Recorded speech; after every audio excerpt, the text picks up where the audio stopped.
Okay, we should be good to go. I'm Brittany Gonzalez. Tamara Jensen. Elizabeth Hafoka. Lisa Hafoka.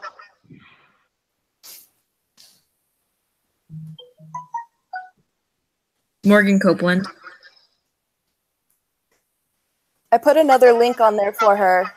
Try it, have her try again. Where she can just click it right under yours. Oh, okay. I just hyperlinked it. Ugh.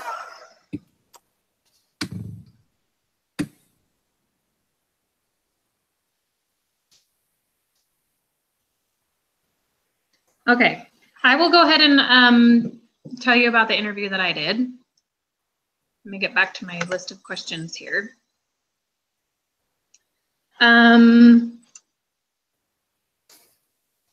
Okay, so about 10 years ago, I was the director of a daycare center here in our town. And so I got in touch with the gal that's the director there now, who took my place and is still there after 10 years. Her name is Rebecca, and she works at the daycare. It's called the Kids Connection. It's a daycare that was started by Jeanette Herbert, who is the First Lady of Utah. So that's kind of, and she started it with the intent of helping families in the community. So that's kind of the background of the facility. So that's kind of that. But anyway, I wanted to talk to Rebecca because the philosophy of that center has still been really focused on families. When I was there, I worked there for about 4 years, and we started a few different programs, and I wanted to just check in and see how those, if they were still doing them and what they were. And so I guess I've answered the first question, is what led her to get involved. Like, I don't know if it was her. I guess I'm thinking that I asked her that question. Well, she started out as our cook. That's how she decided to get involved. But so it started out as a job, but she's been there a long time, and it started to be a passion for her. But I asked her what she sees are the most prevalent problems for families, and based on the demographic of people that she's working with, it's working parents and poverty and English language barriers, that a lot of the parents aren't speaking English, and that a lot of single parenthood, and those are the main things that she brought up, that are the families that they're working with, that's what they're facing. And then how do they help them and their children, families and children. And this is where it kind of got interesting, and it was really fun to talk to her about, because a lot of the things that we started when I was there are still going. They do weekly classes after business hours. So they're open for care from 6 a.m. to 6 p.m. And then twice a week, they have classes at night that start at 7 o'clock. And they range in topics from like parenting skills to family finance to classes on how to apply for like financial assistance from the state, so they can get their daycare and housing expenses subsidized. They also just have like socials that they do once a month, where they just have like a barbecue in the summertime or something like that to get the families all involved and like networking together as a daycare community. So I thought those were really good. That they are child focused in the fact that they're providing daily care for the children and like nutrition and preschool sorts of things for kids once they turn 3, but really there's learning stuff going on in every age group, from infants on up to school age kids. They cut off care at 11, so when they turn 12, they can't be there anymore. But yeah, so I feel like it's really good because, yeah, it's child focused in the daily care, but they're family focused because they're trying to provide opportunities for these parents to, number one, network with each other and establish some friendships that could be helpful outside of daycare. And then also family focused, like, well, also just get them in touch with the help that they need. And as part of the requirements for their teachers, they have to have certifications. It's like a ladder.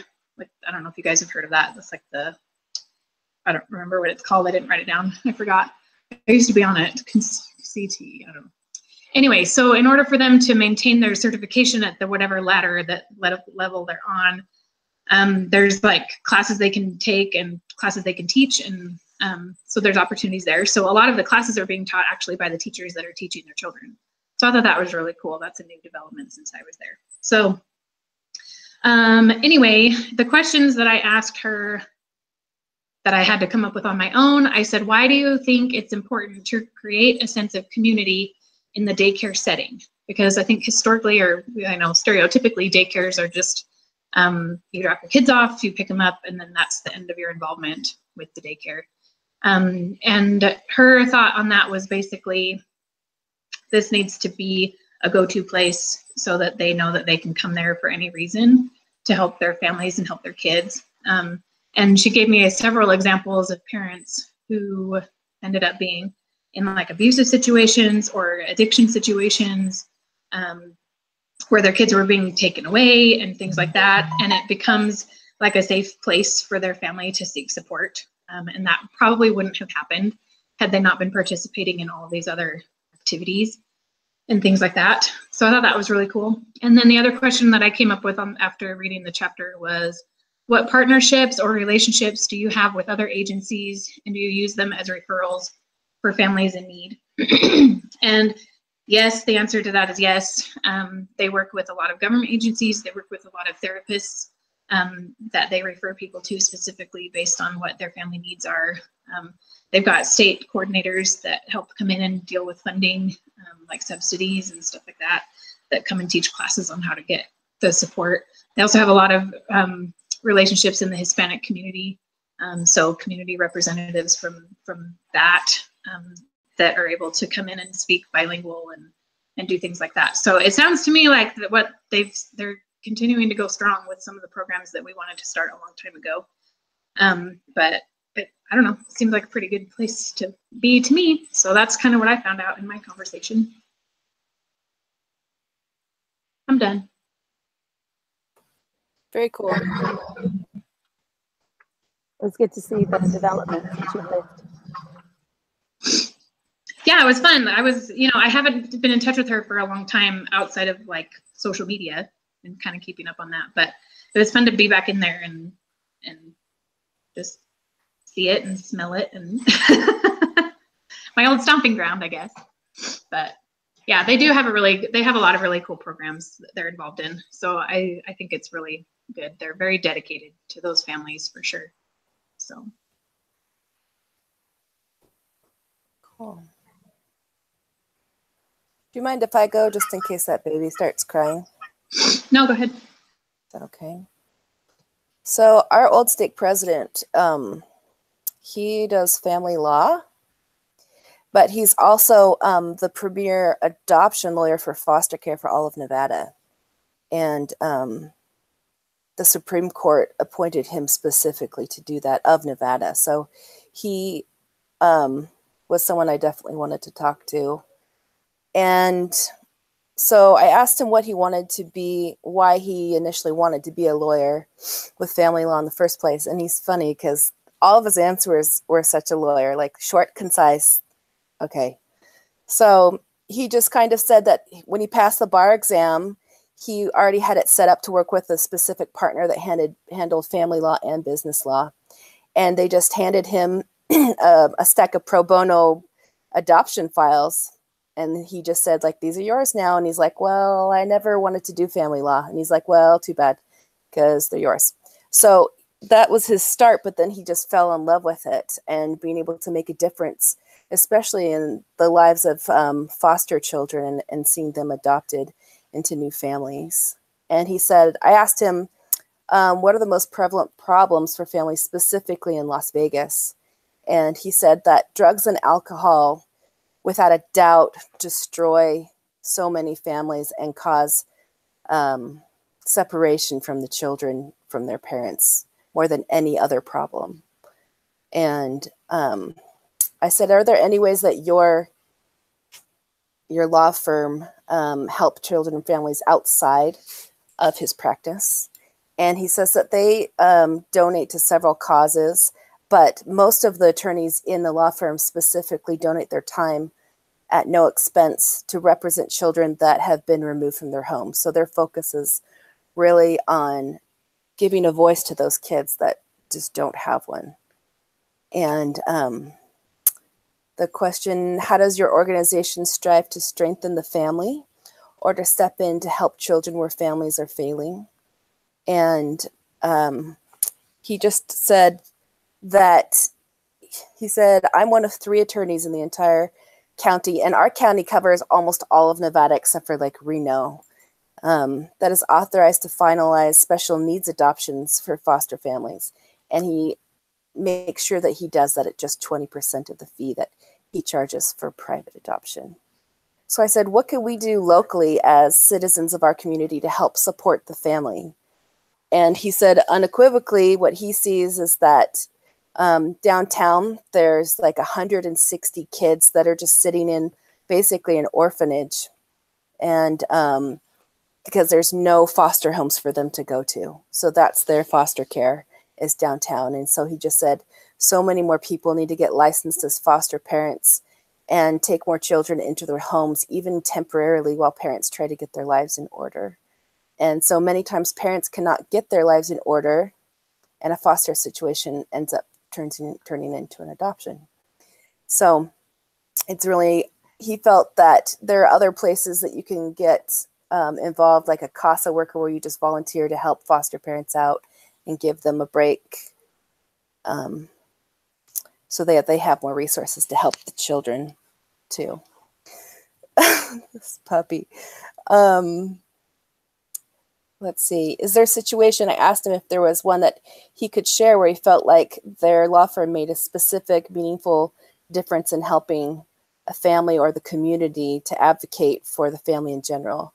And he said that was difficult to say because he can't breach attorney-client privileges, so he can't give me specifics. But he finalizes about 300 adoptions every year specifically for foster care. And they have a special day in Nevada called Adoption Day. And sometimes upwards of like 100 adoptions are done that day. And he also helps families obtain guardianship for children that are in the system. So like grandparents for parents.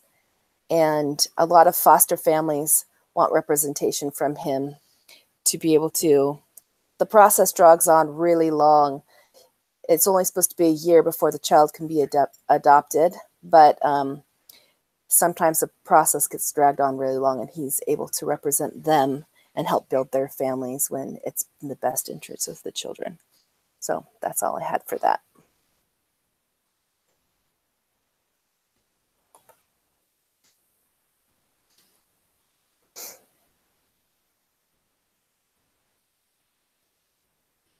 I really like that because I wanted to own an orphanage at one point. In fact, Oh, wow. I still do want to. That's pretty amazing. I think family adoption would be a really interesting profession. Yeah. A hard one, though.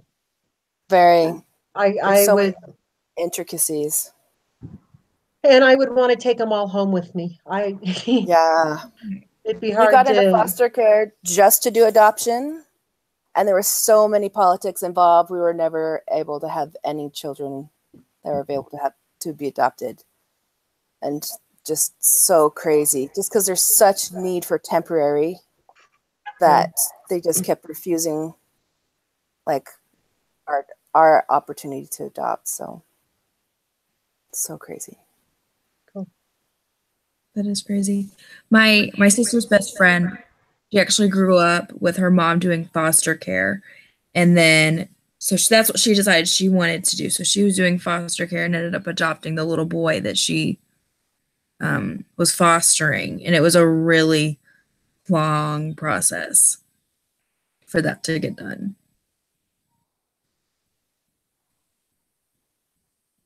Yep, can be.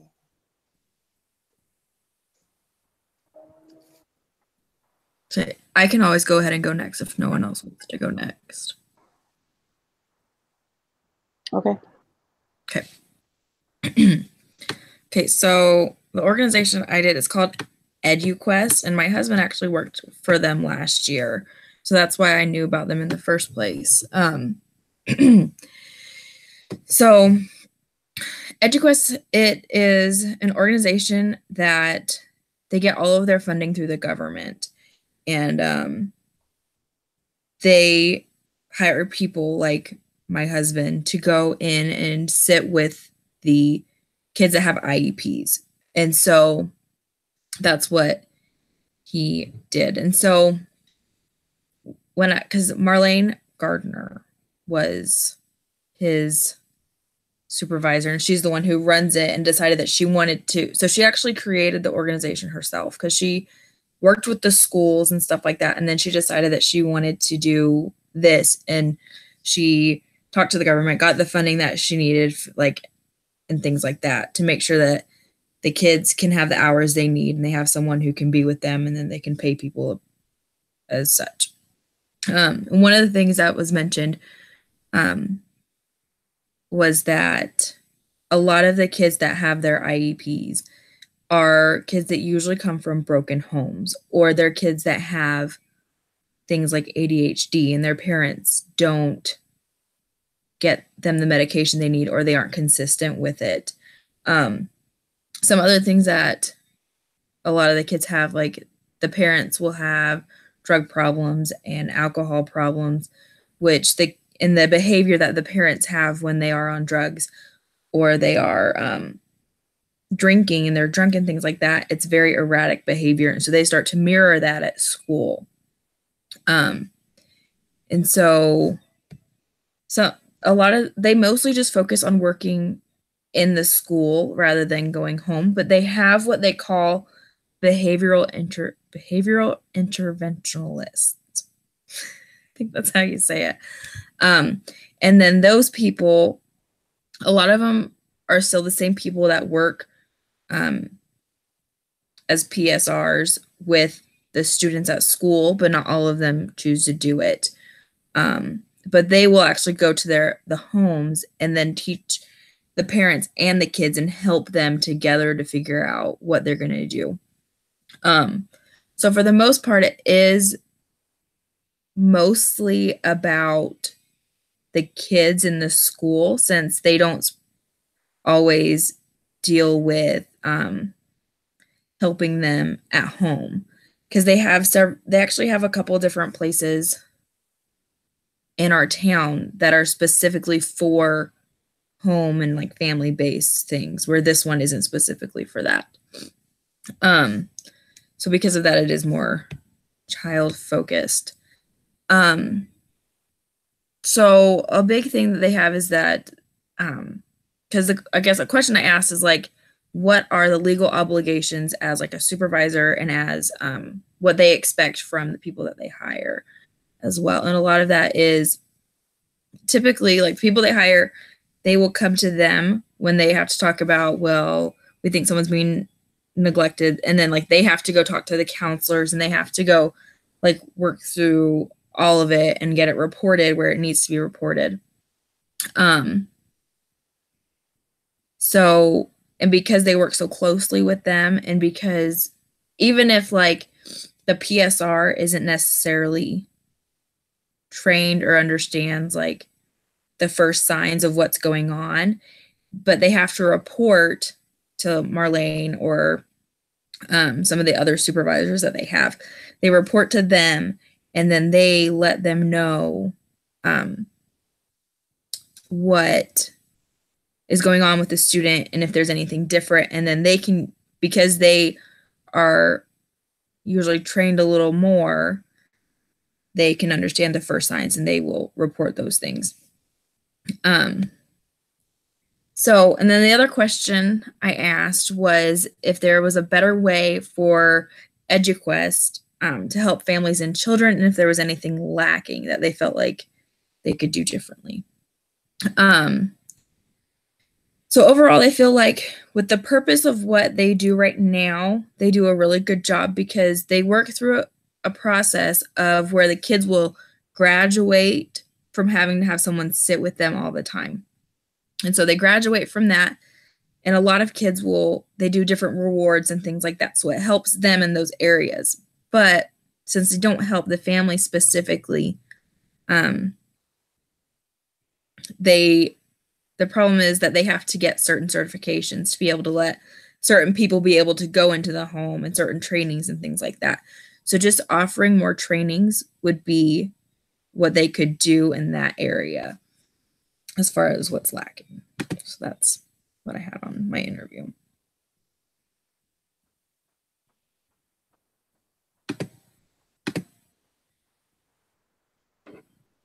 What was your husband's experience working for them? Because that sounds really interesting. My husband actually hated it.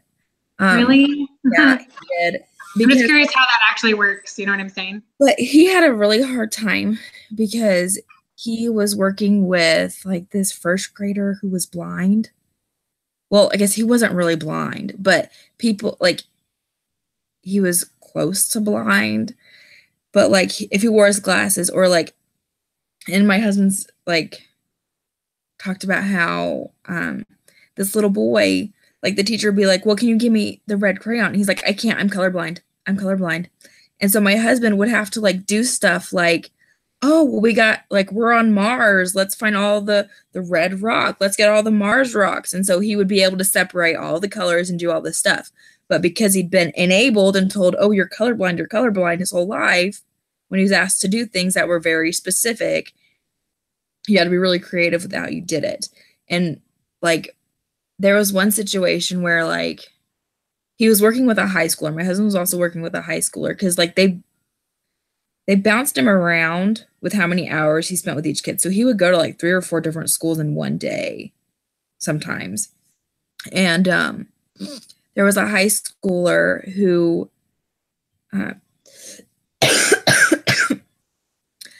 he said, like, he came to school, he was really tired, and my husband had asked him, he was like, well, what's going on? Like, are you okay?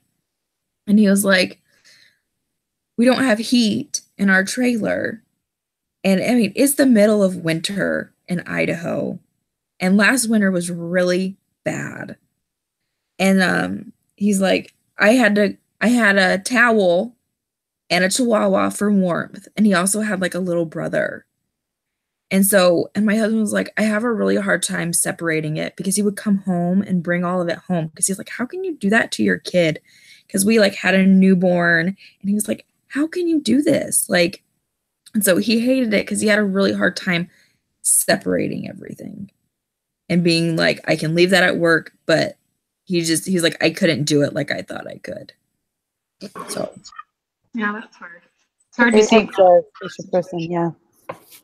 Well, especially because that's borderline neglect. How do you not? Well, I think because the thing is, like, this kid, he was like 17 or 18, but he was But still, he wasn't a child, so he wasn't really a child, even though he had a Yeah. little brother. But like the mom would leave and work and just give them money to pay for food and stuff like that. So that's hard. yeah. And so he was like, you know, technically he's not a minor, and I don't. But with minors in the home, Right. And so like that's a sticky line. right. And that's part of the That's hard. That's hard. So yeah. I get your husband when he has to get creative. I have a daughter with an IEP. Mhm. She has a language processing thing. She's got a great memory, but it's really hard for her to pull from it after she leaves a topic. She can't remember, Right. bring back those memories. So I watched her special education teachers meet with her once a week, and they're amazing. And I think that if you really have to love it, Right. or else, yeah, it could be draining. Right. I'm grateful for the help. Yeah. And I think a big part of it too is that he got paid hourly. And last January, I was in school, and the schools were closed because there was all the flooding and there was snow, and I mean, it was -27, so the buses wouldn't even start. And so he worked 3 days in the month of January last year, and he got paid hourly. So it was real. That was a big part of it too, because he was like, I'm not, like, with what I do, I don't get paid enough to do what I do. Yeah. So And that's rough. That's Yeah. 3 days worth of pay in 1 month was really fun. that's really tough. It's tough to love your job when things like that happen. Right. And but now, my husband's actually a high school teacher now. And because of how, where he worked, he gets all of and he served a Spanish speaking mission. So they gave him all the Spanish students and all the kids with IEPs. And so he does that now. He You gotta prefers love that. He likes it a little better now than he did last year because he's like, I'm the teacher and I can be like, this is my classroom, this is how I do things. And I know how to help kids that speak Spanish, or I know how to handle the kids with IEPs, and I spend more time with them than I would otherwise. So he feels like he actually makes a difference that way. But still, if this is his first year of teaching, first year is always the roughest. It's true, but my daughter's in her 3rd year of teaching, and it's finally, she's like, okay, I'm getting it. Yeah, I mean, we're not planning on him staying here, but yeah, no, it's true. It is. It's really hard because then you have to figure out what the school expects from you and all that stuff. So cool. Okay, I'll go next, if that's okay. Okay. The place I chose was the Child Development Center that's here in town, and I actually used to work there. And they've had some turnover with their main teacher and assistant teacher. The assistant teacher, when I was there, is now the main teacher, which is a good change. Because while I was there were some things going on that I just didn't agree with, but as an assistant, an educational assistant, I didn't have the say or the pull that needed to be done. So that's kind of why I chose the Child Development Centers. The differences from when I was there 2 years ago to now, what they're doing. For the first question, most prevalent problems for families here in the community. In our community, it's a very small community, and there's really only 3 main places you work, which is the school district, the mine, or the hospital. And we have a lot of low-income families here. So a lot of them live either under the poverty level or right at it. And that causes a lot of strain on the community. We've got a great community, but there are a lot of children who are growing up with in homes that are either, mom and dad are working 2 and 3 jobs to make ends meet, which causes other issues in the home if mom and dad aren't there. So that's kind of one of the biggest problems here in our little community. How does the Child Development Center help children and families locally? This Child Development Center, they really promote a learning environment. They do a lot of dramatic play. They do sensory centers. They work on large and small motor skill activities. They have a speech pathologist that's there on site. They have an occupational therapist on site. And the main teacher actually works with doing the IEPs with the kiddos. Like I say, the majority of the kids in this Child Development Center, they qualify to go there for free because of either special needs or income levels. So there's really a great need in order for these little kids to thrive and to progress. So I worked there at the Child Development Center for a year and worked with these kiddos. And the next year I went to the elementary school and got to see them as kindergartners. Over the last couple of years, kindergarten, first grade, they're probably about half of them have had to retake kindergarten. But you can see the difference because, of them being at the development center. The transition into kindergarten was easier for them. This Child Development Center also provides nutritious snacks. They do the Head Start program. So those that qualify for Head Start get a solid meal. They get lunch twice a week, where the kids that are in that Head Start program, I would say 50% of the time came to the center hungry that morning. And so I was actually over the nutrition, so I would always have some nutritious meal that they could have for breakfast too. So they do provide things like that for those little kiddos. As far as the organization, whether it be child or family focused, I think it's both.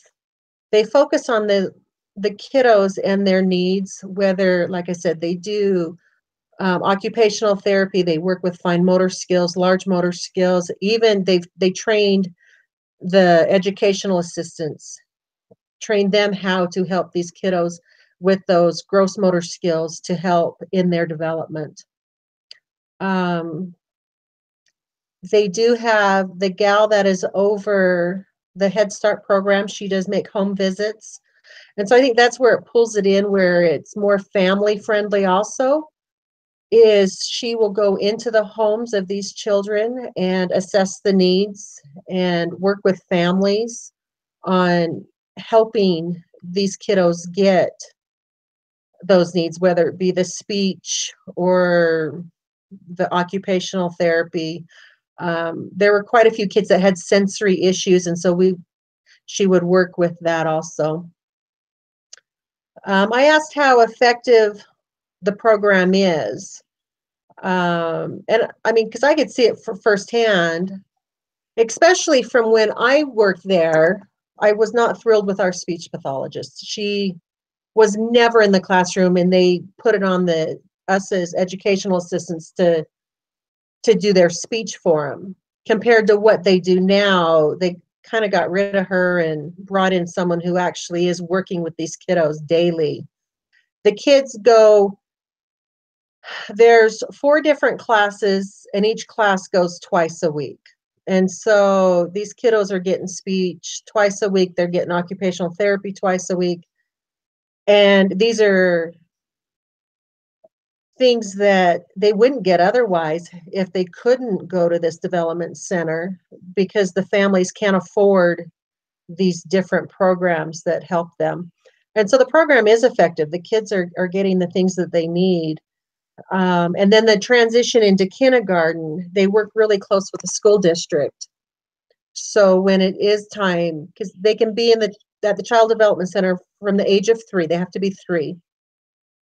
And so usually they do start at age 3, but by the time they're ready to head on to kindergarten, the transition goes smoother, because they've already been working with the therapist, and the kindergarten teachers come in and do assessments and things like that. And so their program is really effective, especially for these little kiddos that live in these trailer courts that don't get the care. I guess they get care, but the quality of care that helps promote the cognitive and physical development of these kiddos, they're able to get that there at this development center.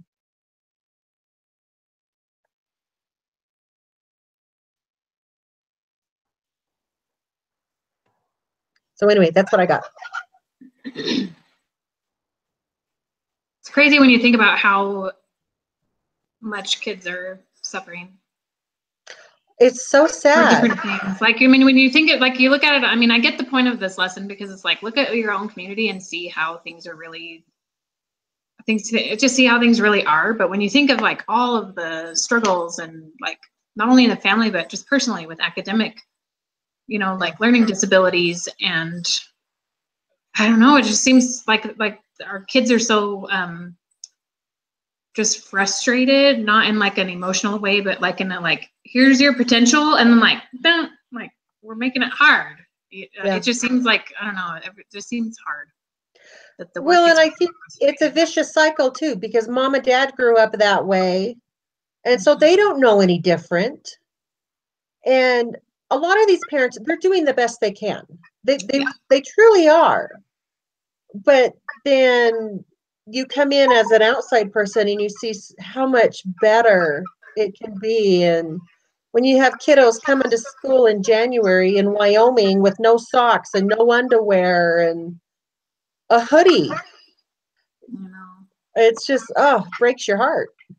So I'm glad there's programs like this that can give them just a little bit better chance to make it. Sounds like a good place.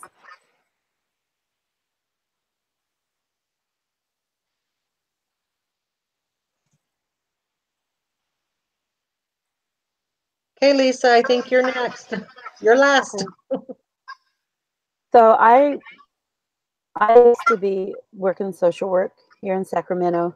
I used to work with moms who were pregnant and their children until they were 5. And we had a lot of our trainings at the Children's Receiving Home here there are 2 places. And that's where I wanted to start an orphanage for myself, or a receiving home for myself, because they're privately funded. And I reached out to 2 different managing directors for the receiving home, and I emailed them and I called them, and they never got back to me. So I had to take my second option, which was my mom's organization. It's a nonprofit organization here in Sacramento for Pacific Islanders. And I had asked her why she felt like she needed to start it. And she had said that when we moved here from New Zealand, she would have a lot of Tongan families call her and ask her to go to court with them, or to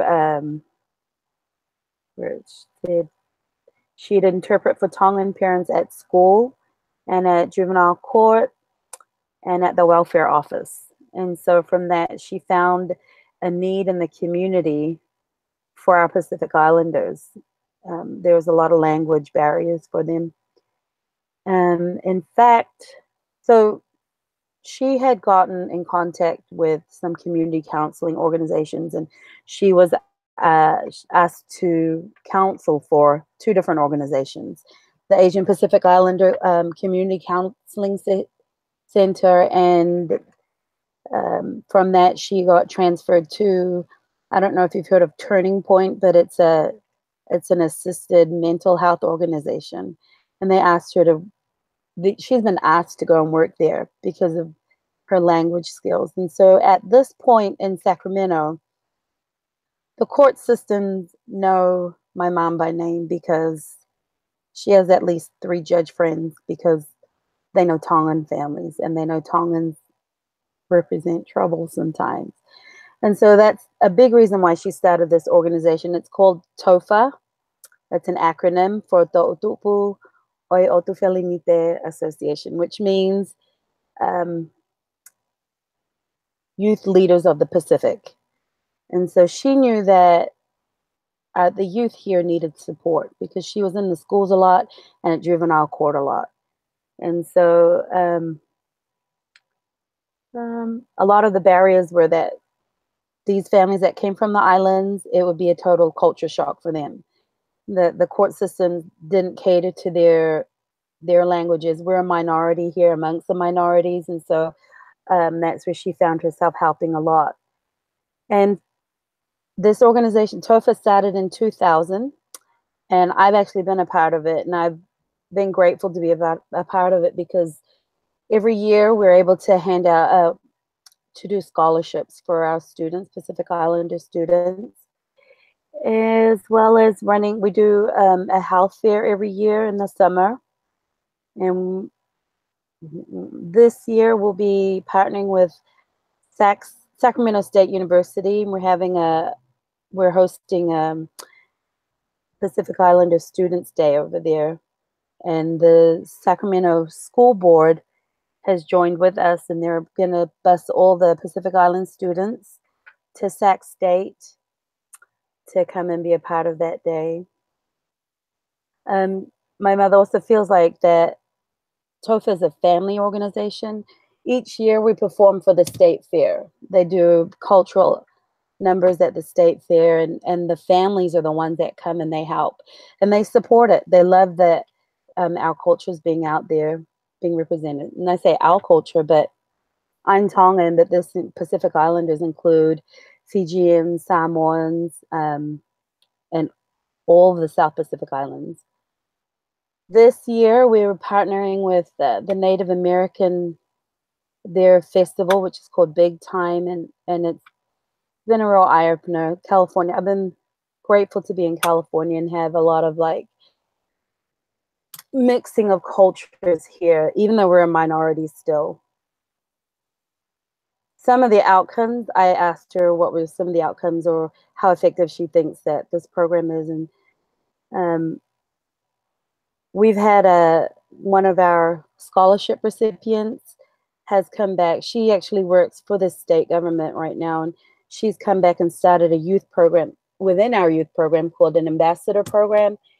And we have, every month we have coaches come through. So I run the website, so I was able to expose, I did my presentation 2 weeks ago and showed them the website. Now the kids are actually helping me do the website. So things like that. We have other mentors come in and talk about civic duties, and they're going to take a tour of the state capitol in the summer as well. So our goal for this organization is to expose our children who live in a lot of the lower socioeconomic areas to things that they wouldn't have otherwise. Because I'm not sure if you know ethnic people that move here, but you'll find them, they live in a bubble. They live in closed communities. And so this is our way of exposing them to the real world. And that's that.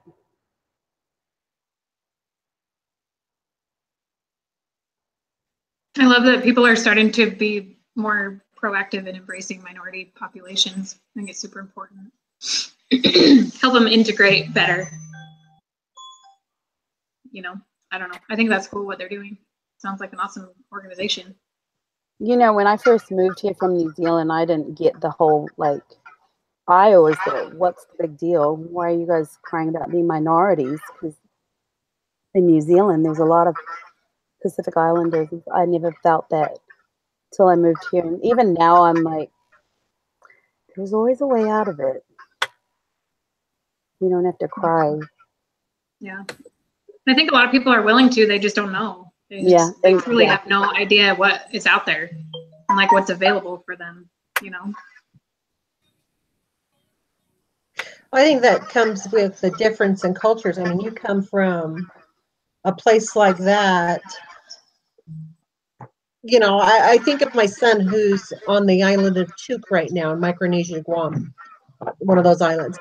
And they don't have the things that that we have. And so when these islanders come to the States, I think it would just be very overwhelming as to knowing where to start to see what is actually out there for assistance. Yeah, that's what I found too. I guess coming from, like, for me, coming from an English speaking country and being able to read fluently, that's a big difference. Mm-hmm. Finding resources.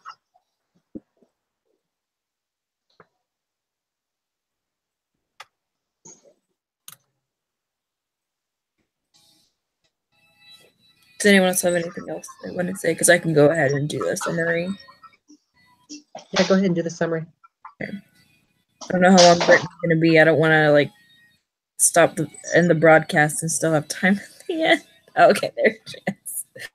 Okay. I'll go ahead and do the summary. So Brittany interviewed for Kids Connection. She used to work there. And so she interviewed the person that's in charge there now. It seems to be more family focused. And a lot of the problems have to do with working parents, poverty, language barriers, and single parenthood. So as far as helping with families, they try to make sure they have weekly classes 2 times a week, and they just have different topics that the parents would be interested in wanting to know about, whether that's parenting skills, finances, and then they try to have monthly socials where all the families can come together as well. And then, let's see, Elizabeth, she actually interviewed a family lawyer that's to deal specifically with adoption. That's not something he necessarily wanted to do in the beginning, but they handed him papers that were pro bono and told him that that's what he needed to do, and he fell in love with doing that and making a difference in their lives. He also noticed that a lot of the problems that he deals with are parents involving drugs and alcohol, and that's what makes the kids have to be taken away and be put into foster care. So something that she mentioned that was interesting was the fact that there are about 160 kids just sitting around in pretty well an orphanage because they don't have anywhere to go. And so it's important to get involved in the best way you can, even if it's just to be a foster parent who gives the main foster parent a break for a short amount of time, because that's also an option. I talked about EduQuest, which just helps with PSRs, with students with IEPs.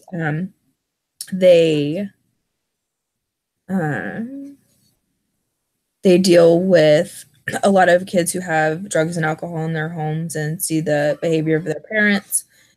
And then Tamara talked about the Child Development Center, and she also used to work there.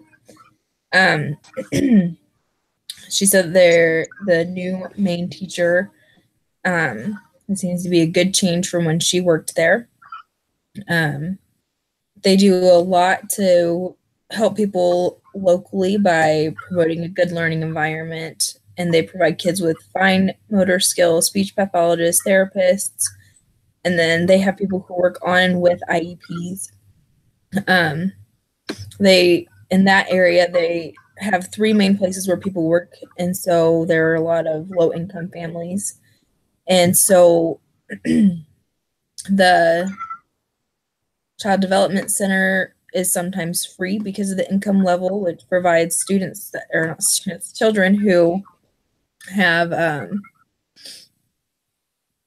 possible problems with getting the developmental care that they need, so they're able to get that at this center. They also focus a lot on snacks for the kids, and those who are part of the Head Start program get a couple free meals a week as well. Lisa talked about a nonprofit for Pacific Islanders. This is her mom actually runs it, and her mom got involved within it because she was asked to interpret for a lot of things, and because there's a lot of language barriers, so they decided to do this. This organization it provides scholarships for Pacific Islander students. They're involved in getting days together, people who are Pacific Islander. They feel like they're more of a family organization because they do things like they work at the state fair, and so a lot of families are involved in this.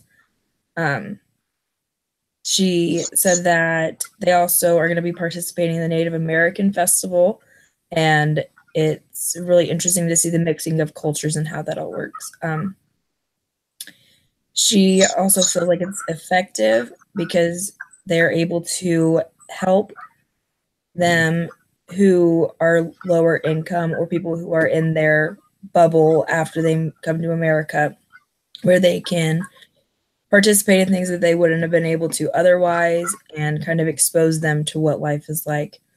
Something that we all agreed on as well was that we didn't necessarily like the lesson but it made us look at the community and the programs and resources that are here, even though we don't necessarily like seeing all of the bad things that are going on. It was good for us to see that. Thank you. Yep, you're welcome. Sounds great. Awesome. Okay, I'm going to stop the broadcast.